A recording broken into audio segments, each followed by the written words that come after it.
Yaakov was meeting Esav after 20 years. He didn't know. He prepared for 3 ways to meet him. The pasuk says, Achi, my brother. First he thought they'll be warm and cozy and loving like brothers. And he even brought him gifts to bring to him. He had such humility. He said, Hashem gave me everything. I left with just my stick, and now I've become so many children, so many grandchildren, so many animals. He was so rich. He said, I want to share this with you. But then the messengers came back and said, no, he does not look like he wants to share your gifts. In fact, he has 400 men that are coming against you and more.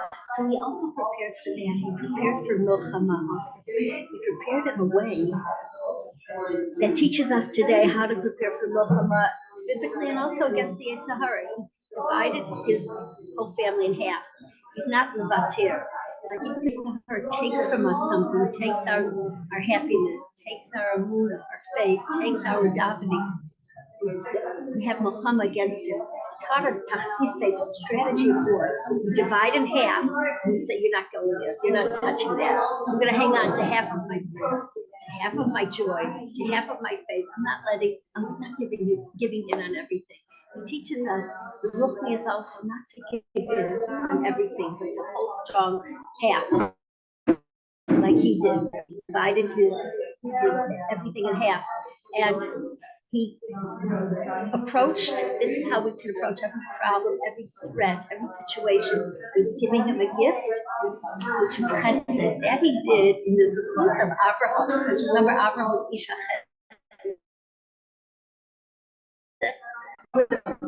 Then with milchama, that was in the zechus of his father, Yitzchak. Remember, Yitzchak is Gebura. Yitzchak was willing to give his life for Hashem, and then Yaakov, Tefillah. That was his main ishtavus. That was the main way that this the Shem Yishmor says. And even in davening, it's not to force, as if to say, it's not to force Hashem.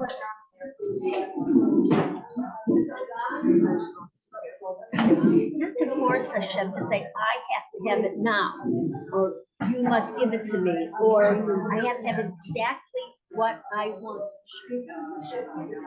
Exactly what I want. How do Yaakov pray? It's amazing. Yaakov Avinu, he's one of the avos. He had a whole life of Kedushin. He says, I am humbled by all your kindness, Hashem. Please, please save me from my brother, from Esav. He acted, he didn't say, I deserve it. He didn't say it's coming. He didn't say you must save me. It's not my prerogative. He asked for a chesed chinam. He asked, please Hashem, no. Please, I beg of you, I'm not worthy of anything. Could you please give me what I'm asking? Save me from Esav. And if he could do that, he didn't rely on his mitzvahs or his merits. He said,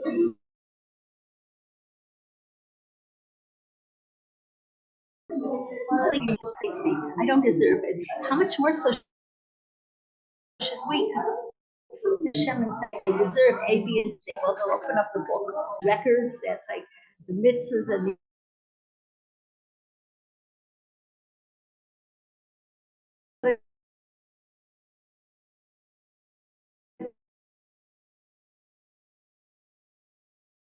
things, and the table up. I come.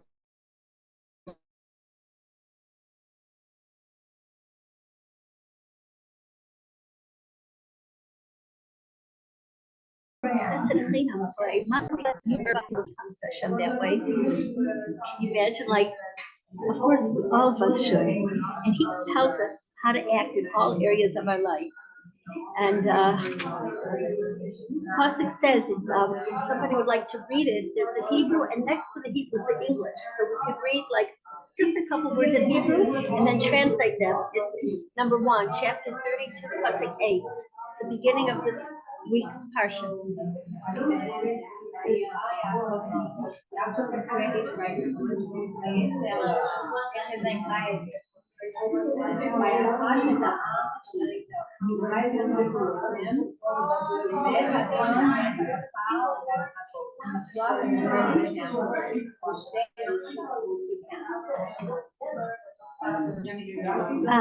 Thank you, Rashi. Yes, please.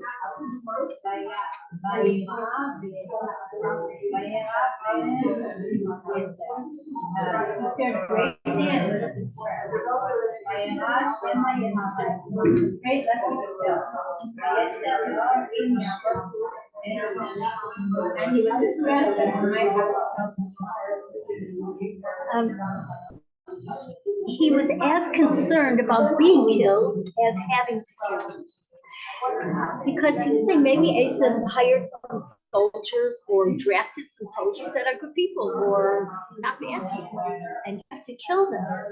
And that's how we, from our forefather Yaakov, get our kindness and our love and our not wanting to hurt anyone. And it reminds me of a beautiful story. If you heard it, I'm going to say it short. So there was a king. Let's start with the king. And he very much wanted to find something. They were miserable. They were poor. They didn't have enough to eat. They had leaks in their roof. Richer people, they had, cozy, warm house, a lot of food, but they were jealous of somebody richer than them. They have a nicer home, a bigger car, a bigger horse, whatever, and they were happy. And also the competition. I've got to be on top, and somebody might steal my money, so they were not happy. They were constantly worried: am I going to fall? Are people going to love me even if I fall? And then those who were big honored, like the parliament guy, the people in the government, they were afraid that they would fall from their post, from their special place of honor. And he couldn't find anyone in the whole country that was really happy. He walked by, he dressed up as a peasant because he's looking all around, and he walked by a hut that was falling apart. There was more holes than roof. It was leaking in, and he hears inside somebody playing a violin, a broken violin. It made no, the tune was off. And he was singing.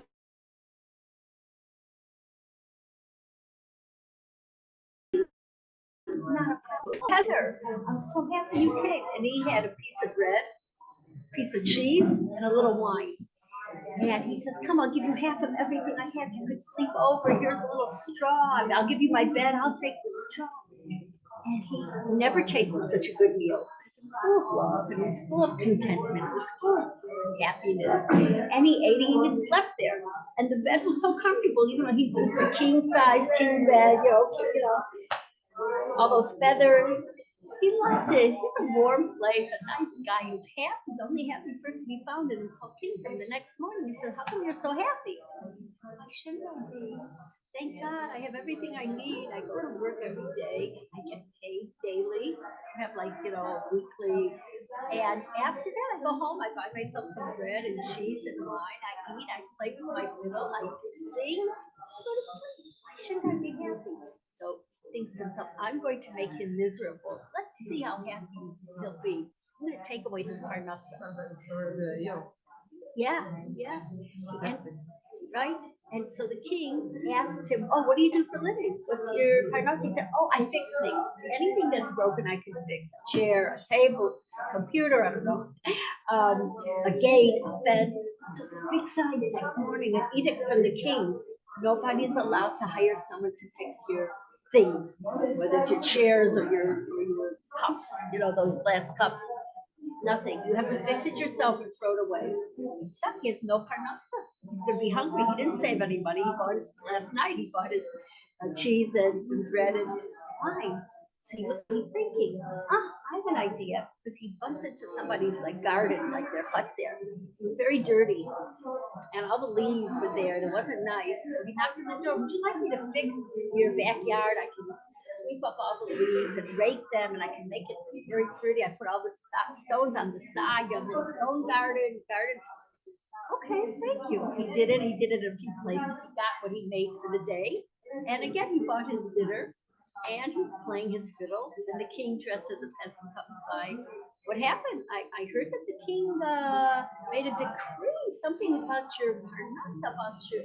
oh, yeah, that's true. So I said, Hashem, what should I do? And Hashem gave me an idea to clean up people's backyards.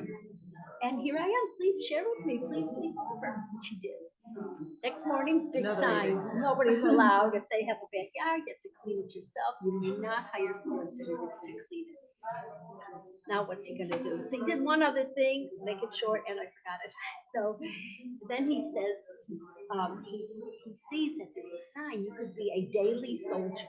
Not that you're conscripted to whatever, not that you're in the army forever, but you're daily and you get paid by the day. Perfect. Become a soldier. They gave him a sword and uniform.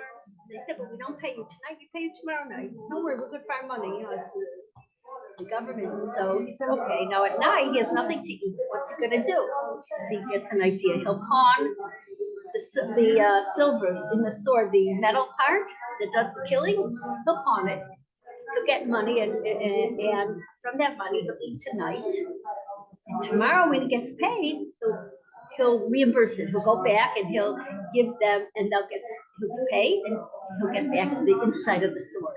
Meanwhile, he was a fix-it man, remember? He could fix anything. So he put a piece of wood in the place of the metal. So it looked like a regular sword. It was nothing. It was a stick. And again, the king comes over. This is the fourth night. And again, he's happy playing his fiddle. So happy about it. I saw that there was a big sign from the king. So, oh yes, but Hashem gave me another idea, and I'm a soldier. Yes, but soldiers don't get paid. He said, oh, I had an idea. I pawned my sword, and tomorrow, when I get paid for the first day, 2 days, I'll reimburse it. I'll go back and I'll get it. So the next day, the king found someone. He asked his men, his servants, his officers, who is Chayav Misa, who did a sin that they have to be put to death penalty, but he has not yet been, he's still waiting to be executed. So they told him, this man, he did a very terrible sin, maybe he killed someone, and then he's waiting for death penalty. He says, okay, bring him, we're gonna make a very, very, very big party. In other words, we're gonna call all the officers, and they're all gonna watch, and I have a certain person I want to kill him. And he called this man. He doesn't really have a real sword, remember? He said, you are gonna be the executioner. I can't. He said, why not? He said, I never killed anyone in my life, the soldier said. He said, but you must. I said, he said, how do I know? He's really, really Chayav Misa, like he really deserves a death penalty. Maybe it was a mistake. Maybe he did it by mistake. Maybe it was some circumstance. He says, no, everything is decided, everything is past all that. He deserves a death penalty, and you are going to do it. He said, you're going to do all, and he's going to make a laughing stock of him because he doesn't have a real sword. So he goes up there, he has no choice, and he says, holds up his sword, Tashem Hashem, you know that I've never ever killed anyone in my life. If he's deserving of the death penalty, I will kill him. But if he's not, Hashem, please change this sword. Change it and put wood inside instead of the metal. Because I don't want to kill him by mistake. And that's what happened. And the king saw he was, the way he says it in the Nachman story, a shena mensch, a sweet person, a delicious person. So he let him off. He didn't he let him off. And we learn so much from this story, to be happy with nothing or less than nothing, to always look for ways that Hashem, even if there's obstacles, that Hashem will give us Yeshua. And he wasn't jealous of anyone. He was happy with the little he had. He's the only one in the kingdom the king could find. So it reminds me about Yaakov. He was afraid that he would be killed, and he was anxious, afraid that he would have to kill one of Esau's soldiers that wasn't deserving of death. So it reminds me of that story about the Shena Mensch, the sweet man. So that's exactly what happened. He prayed to Hashem, and in the end, there was peace. In the end, no blood was spilled. So he teaches us, Yaakov, how to act in all situations in life, how to protect ourselves, how to get what we need, all the challenges. So there is a pasuk Pasuk in Tehillim, it says, "B'tach b'Hashem v'asei tov." Trust in Hashem and do good. The order that David Melech tells us this pasuk is the order that we have to live in our lives. So let's unpack this pasuk. I invite you to unpack. I really love it. And she also saw it as like a guide to life. Really beautiful. Yeah, there's a lot in this pasuk. Yeah. She'll be happy to hear your B'tach Hashem, trust in Hashem v'asei tov. Meaning the first thing, where we have to put our dollars, put our bet, what we have to do first is to trust in Hashem. Then the next part is v'asei tov, and do good. Then we have to do our hishtadlus. But our hishtadlus has to be in a way good. Can't be sneaky, dishonest, pushy. V'asei tov, we have to be good in the hishtadlus that Hashem wants us to do. Because that's our effort. If we say B'tach Hashem, trust in Hashem, what if He doesn't want to give me what I'm asking for? What if I'm not worthy? What if it wouldn't be good for me? So what if it would be bad for me? We have to trust in Him. Even when we ask Him for something and the answer is no, that's for my good. That's for my best good. That's for my ultimate eternal good. So another pasuk in Tehillim, I'm sure she'd love this. Boteach Hashem chesed yisod. One who believes in Hashem, surrounded by a cloud, by a hug, chesed. And it's interesting, it's a chiddush. It doesn't say tzaddik, a righteous person who trusts in Hashem. Any person, even not like a holy person, showing trust in Hashem, and He's there for you. Chesed Yisod is there for us. Chesed Yisod. And even if I'm not ra'oi, even if I don't deserve it, Hashem will surround me with chesed. As I come, I ask for rachamim. Hashem, you are so kind. You love me. You can do everything. That's Amunah that He created the world. Amunah, He created it from nothing. I go to a shul sometimes on Shabbos morning dance. During the week, it's a kindergarten, 4-year-olds.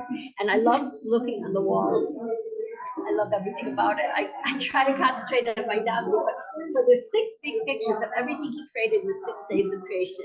The sun, the moon, the flowers, the animals, the birds, fish. And it just, from the time we're young, to believe that Hashem created the world and all of us. That's Amunah. And what is bitachon? Taking that faith and saying it applies to me. I believe that you who created the whole world is caring just about me, caring just about my needs, my wants, my hurts, my happy things. You're applauding when something good happens to me. You're with me totally, like eating, that's sleeping muddy. You're in me, you're with me, and you're part of me. So if we can bring that down to a personal level, then Hashem is living with us. Hashem is inside of us. Hashem is taking care of us. That's the So what did Yaakov say? He said, "Hatzileni no, please forgive me." And this is the next pasuk I'd like to look inside. It's 32:11, chapter 32, pasuk 11, Yud Aleph. It's on the 2nd page. Somebody like to read the Hebrew and the English?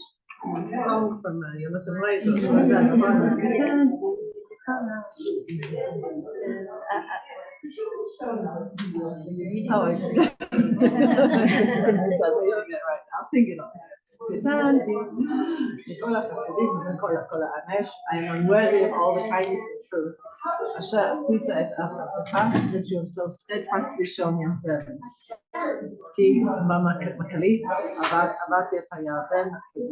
With my stuff alone across this Jordan. Now I've become 2 camps. Rashi? Come to Rashi? Yeah. I'm too unworthy of all the kindnesses.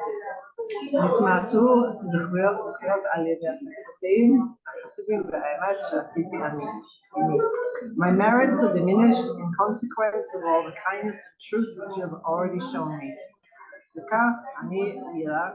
For this reason I am afraid. Shema, הבטחתני, נתקלקלתי בחטא. Since she made these promises to me, I have become defiled by sin. ויגרום לי להימסר ביד עשיו. This may cause me to be delivered unto Esau's power. And then we have from the Navi Shel, Al Tireh Avdi Yaakov, do not be afraid, my servant Yaakov, Tzva Yeshuat Yaakov. It says, order the salvation of Yaakov. It's a song also.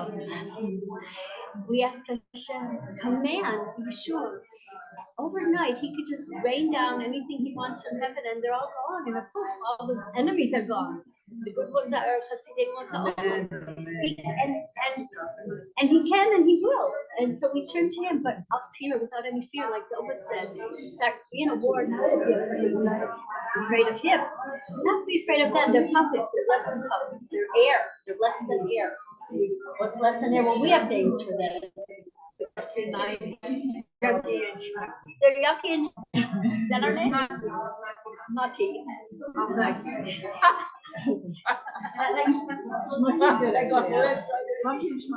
Yeah, just so you and yucky is Hamas and Mucky is Hezbollah. Oh, But they don't deserve names. A name is the essence of a thing, a person, a table, and you know, I'm Pesha Miriam, that's my name is. So they're yucky and mucky. And that's being nice to them. Like Arlozoroff, like the idols are supposed to give them stupid names like yucky, mucky, you know? They don't deserve it. They don't deserve it. They don't deserve it. They expect nothing. So if Yaakov asked Hashem, boy, maybe I sinned, maybe I no longer deserve it. How about all of us? So that's the best way to come to Hashem, not coming to me, it's my prerogative, I deserve it. No, please Hashem, I have nothing. I have nothing, just your love, your care. I'm your daughter, I'm your only daughter. Please save me. Like when we were closing our eyes and smiling, Jova, whoa, I had a list of 5 things. I don't know if that was allowed, but it's okay, I got it in. Got it in. Yeah. You know, on Rosh Hashanah, on Kippur, the Musaf, and maybe other tefillos in the Kedusha, we could have a choice of 3 things to ask for: Ruach HaKodesh, money, or a good offspring. So, money, out. What's Ruach HaKodesh or good offspring? So I went for good offspring. I told the rabbi of our community, his daughter-in-law, this. I said, that's what I chose. You know what she chose?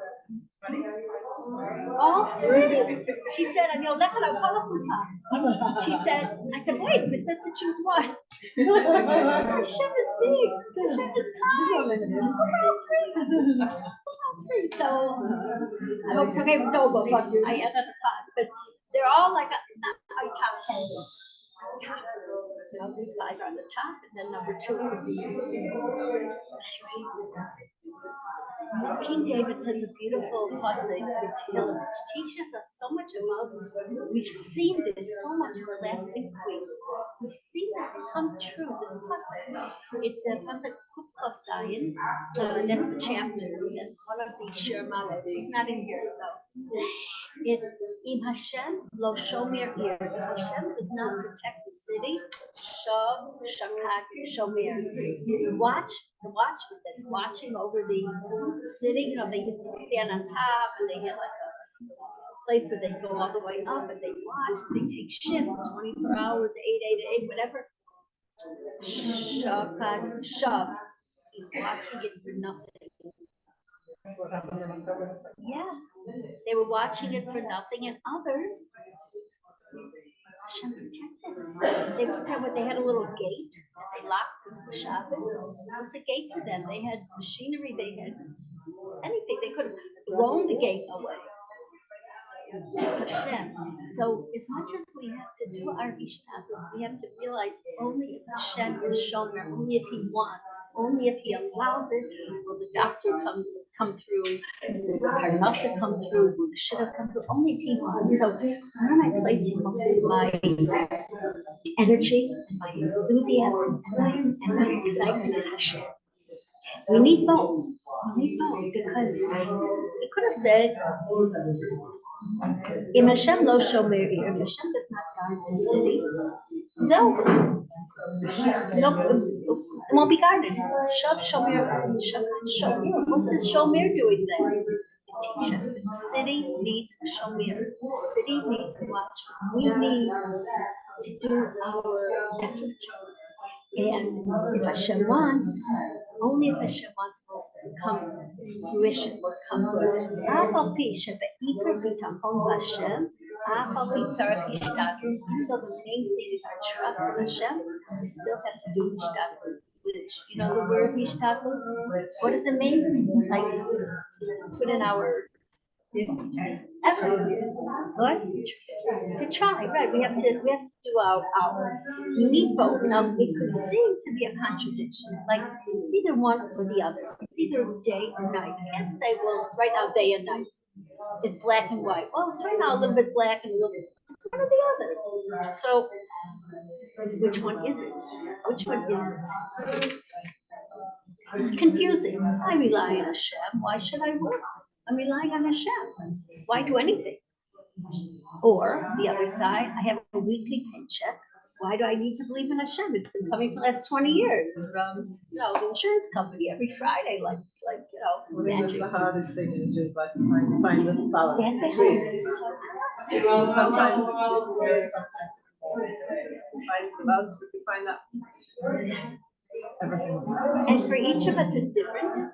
Right. And for each of us, at different times of my life, it's different. Right. And it's fluid like that. But that's one of our main bitachon hishtadlut. And if I work, then my faith in Hashem is weakened because I get up in the morning, I get to work, I do a good job, my boss compliments me, I bring in money to so it's very natural to say I'm smart, or maybe when I work in construction, I'm strong. If I work in selling things, I know how to convince people. It's me. And the opposite, if I believe in Hashem, then my level of work is weakened. Like why bother, so to speak? Like why put in all the effort? So it seems to contradict, like I say. I feel like you trust Hashem and Fun? yeah, it's like a figure out. You mean it's healthy and it's good, but without the worry and without the heaviness? Is that what you're saying is fun? Ideally, yeah. Yeah, we go through all the motions and we work. It even says soon, we'll get to it, Aseitov. Part of Yishtatas of effort is to be good. You're a teacher, you want to explain the material well. You want to try to build up the weak students. You want to get there on time. That's good. Not the worries, not the heaviness. I'm going to be fired. I didn't do it right. They didn't like me. Just be me and relax because it's Hashem who's buttering my bread. It's Hashem who's giving me. If Hashem lo yishmar here, it's Hashem who's taking care of me. So I can go through everything, but mine is that papa, that worry. Worry is the opposite of bitachon. Right. Yeah, halavai. That's what we have to work towards. The first 4 letters of the alphabet, or 5, spells out the word da'aga, worry. There's an aleph in there, a gimel, a dalet, and a hey. Right? Da'aga. I'll show you what. It's worry. Yeah, it's missing. What happened to it? Yeah, that's what happened to it. Yeah, I can't that thing. So it's the first da'aga, it's dalet, gimel, hey, and the bay is tachon. Yeah, bitachon. Why worry? You can work well, be a good teacher, be a good mathematician, real estate, anything you do well. But minus the da'aga. Minus the da'aga, because Hashem is taking care of us. So it could be fun. Everything in life is fun then. Yeah, like Yoga teaches us in bitachon, char bitachon. I love it. What's the beginning? The introduction wasn't it that what can a person gain for bitachon? Shalva. Everybody is searching for shalva. Psychology books are full of how you can get to relax and to feel full and to feel not uptight and not worried and not anxious and not stressed. That's me too. Then I go do busy mitzvahs. I work, I play, my fun, everything is alive. Everything is because Hashem is taking care of me. So it does seem like a contradiction, like you said. Even though we have to make our physical, we have to have an army, we have to, but Hashem, if He wants us to be successful, then we will. I heard that the soldiers, after, like 4, 3, 2, 1, their field goes off, their rocket, whatever, they're singing and crying Shema Yisrael. Shema Yisrael, Hashem Elohei, Hashem Echad. Shema, and so they're believing in Hashem. Did you hear this story? Tell me if you did. Open miracles are happening. Open miracles are happening in the world over and over again. And we have to, it's good if we tell ourselves these open miracles, but we tell each other, remind ourselves of each other, because that's like the Tsar in the troubled time with Har Chava, an opening, a place to breathe. It's like Yaakov when he sent all his sheep to Asa. He said, and he made a break between each herd of sheep. To give a break, like when we have a trouble, it's time to see the good in it. And we know Hashem is taking care of us, and He'll give us the Gula Shlema soon. Concentrate on that good. So one of the miracles that is just amazing that happened is there's a Reb Baruch, Reb Baruch Rubenstein here in Eretz Yisrael, and a commander called him up on the phone and told him this miracle that just happened. He's in Gaza, and he went to a meeting of the other commanders. These are high commanders who have meetings to discuss strategy, how to find the hostages, how to fight against the Macabbi. And when he walks into the room, they're all sitting around the table. Their faces are white, like chalk. Their heads are down. They look like the worst tragedy just happened. And he's scared to ask them what happened. So, did you hear this? No. So he says, why, the worst thing, what happened? And they showed him a video of the drone. And it showed a picture of 3 tanks, Namar tanks. They hold 12 soldiers each tank. They were up in fire. They were like, they were fired. All 36 soldiers perished. And they're thinking, how did this happen? And they're thinking, how are they going to tell the families? And they're all passionate. They can't, they're so upset. And all of a sudden, one of them gets a phone call from a soldier in one of these 3 tanks and says, what are you doing? Are you calling me? How are you alive? Tells him what happened. He's in there were 3, one after the other. He's in the first, and they're conveyor belts. They had kind of belt to move the tank. It broke.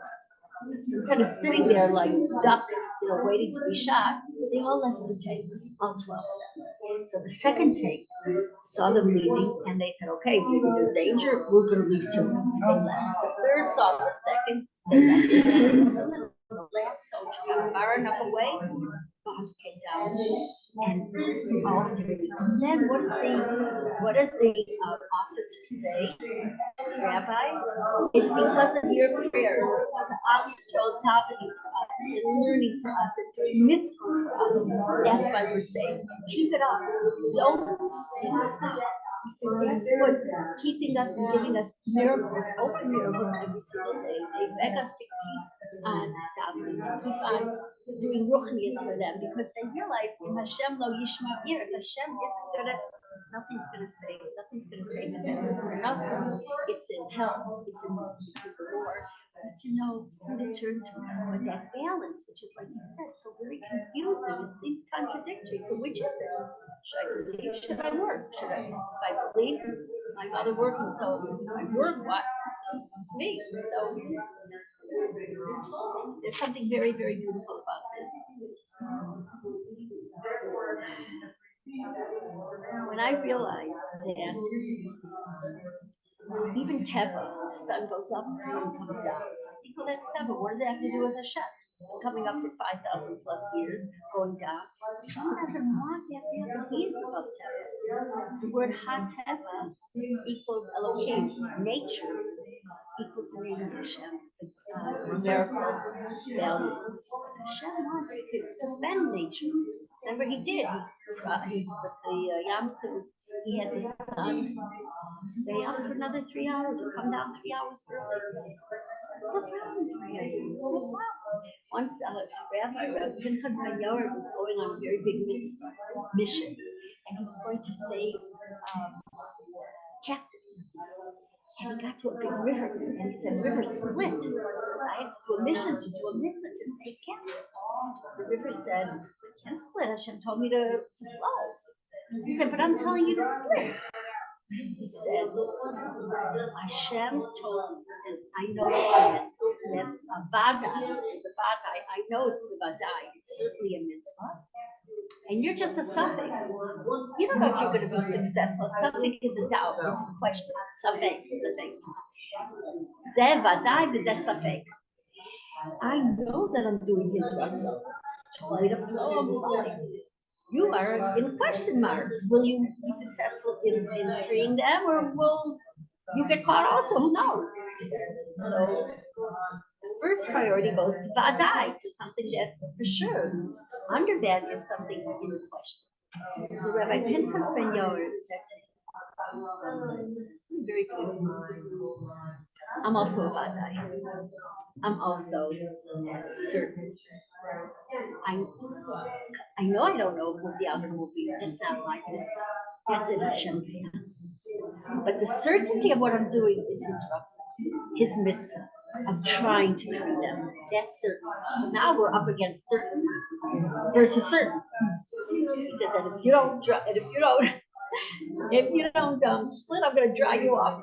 I'm going to ask Hashem to dry you off. So when we do a mitzvah, whatever it is, we are certain. We don't know outcomes. Will they stay from? Will things?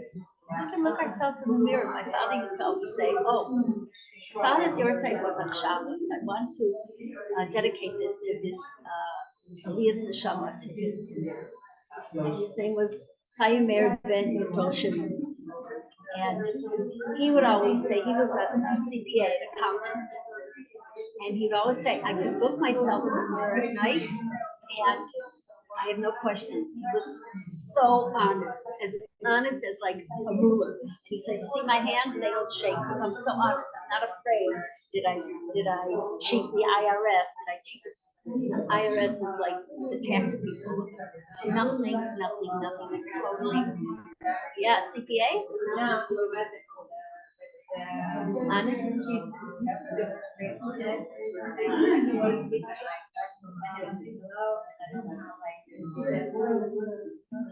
Now she has grandchildren like you. And your family, no, it's so precious, it's so beautiful. What did Tippy, I saw Tippy yesterday, she was in America a few weeks ago, and she was in El Paso, Texas? Yeah. And they were in a synagogue, a shul, and there were 400 seats, and every other seat had a picture of a captive, and nobody sat in those seats.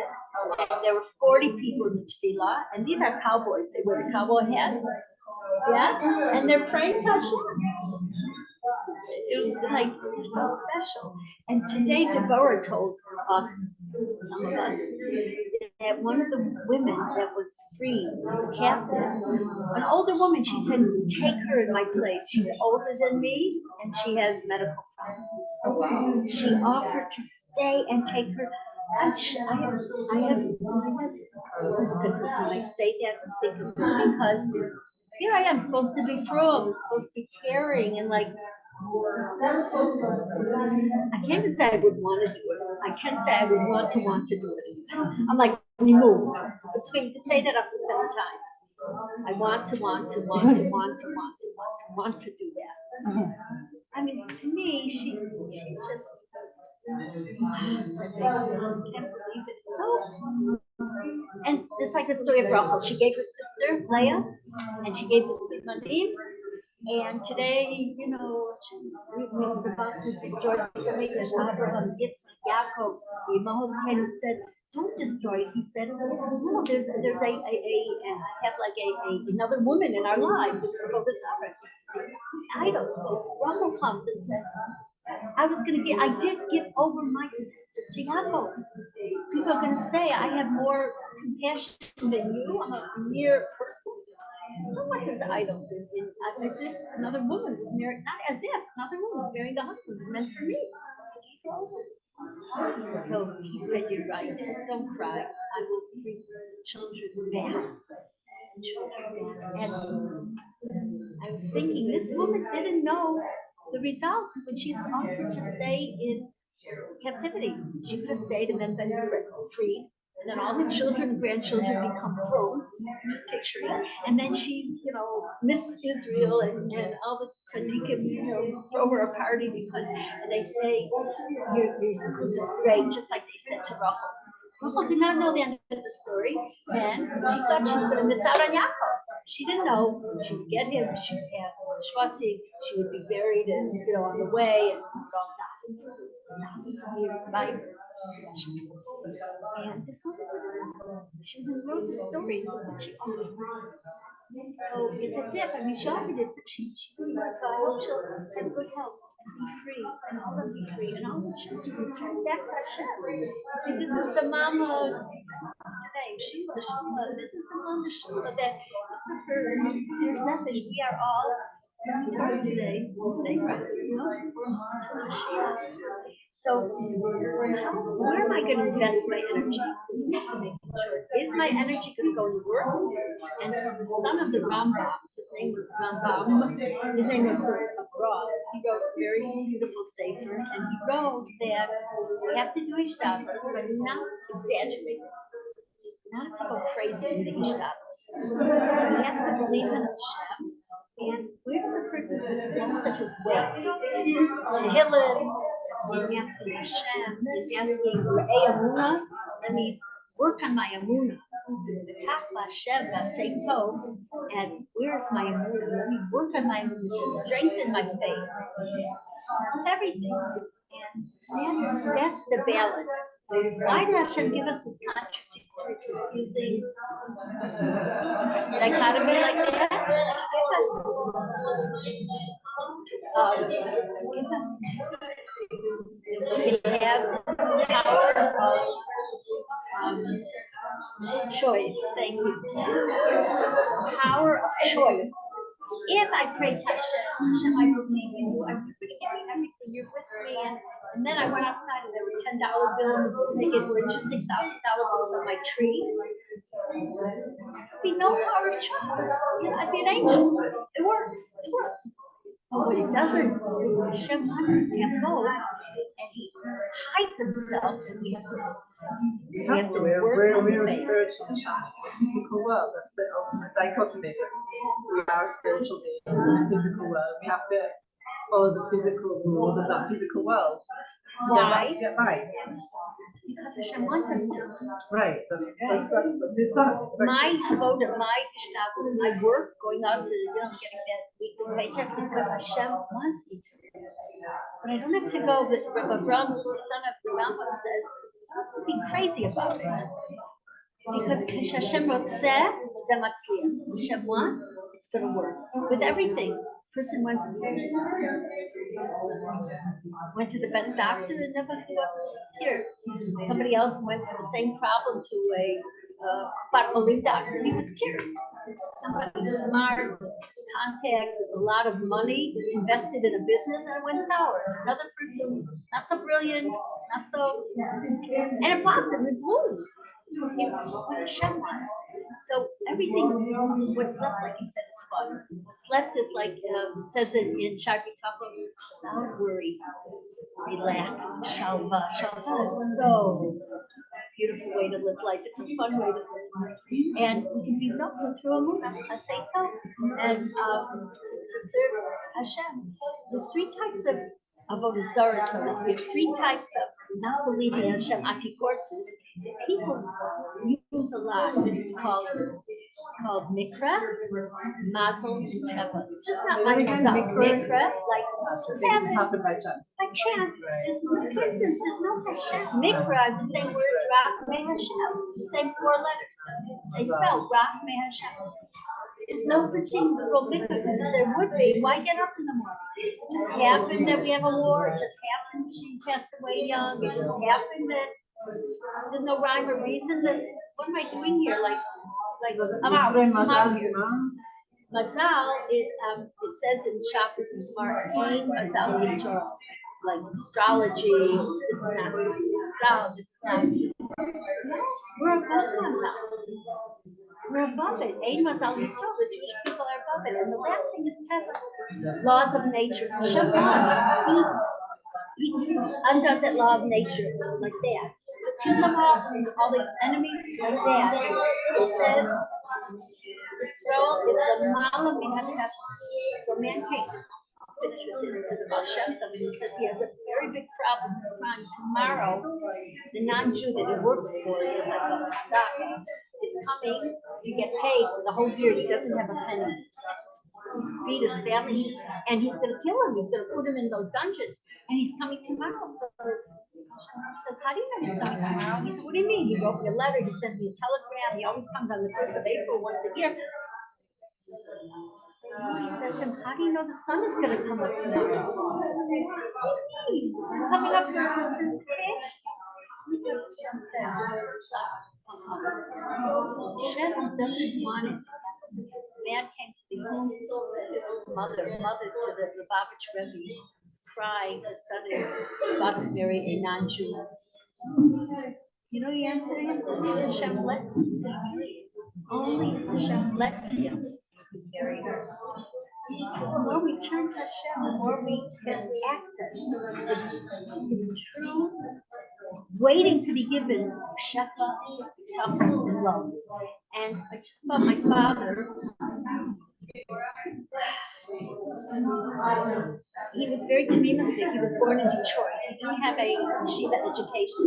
The Brisker Ruff said he's only jealous of one type of Jew that was born in America at the beginning of the 20th century, like 1902 or 3. He was born somewhere around there, and he stayed strong in his Torah, observance, Shabbos. Everything was against him. Everything. People told him you're crazy to keep Shabbos. You're going to starve if you keep Shabbos. He was so strong in it, and he didn't know. He'd never learned it. So he sort of knew how to read. He would daven 3 times a day. He had a little place in the living room with his sitter. Shabbos he'd go to shul, and sometimes he'd forget to daven Miriam. He was in his pajamas in bed. You know what he would do? He'd get dressed. He wouldn't just put a robe over his pajamas and wear his slippers. Socks, shoes, his suit, his tie. And then he davened Miriam. So Tamimistic. So my son, when he once forgot to daven Miriam, he'd throw something on and get back to sleep. He got all the way dressed like his Zadie does. And he's very kind to people. He helped people. He had to have a nice car because his clients expected it. So he bought a nice car, but not this year's model to show off. He always bought a year-old model, so it wouldn't be like so obvious. And after a few years, when he was driving it, he'd go to the rabbi, the Rosh Yeshiva, Rabbi Box, our yeshiva in Detroit, who he was very close to. He said, "Who do you know in the yeshiva that could use his car?" And he'd give it to him. And he taught us to be kind, very, very honest, very, very straight. And before Shabbos, if the IRS gave somebody a lot of money, like a return for their taxes, $2,000, he'd call them on Friday, even a non-Jew, to make them happy for Shabbos, especially Jews. And if they sent a letter that you owe us $2,000, he'd call it Friday. It's not going to ruin their Shabbos. So maybe Aliyah Neshama and Jewish Nachas. We should all give Hashem Nachas. Amen, amen. Thank They're good news.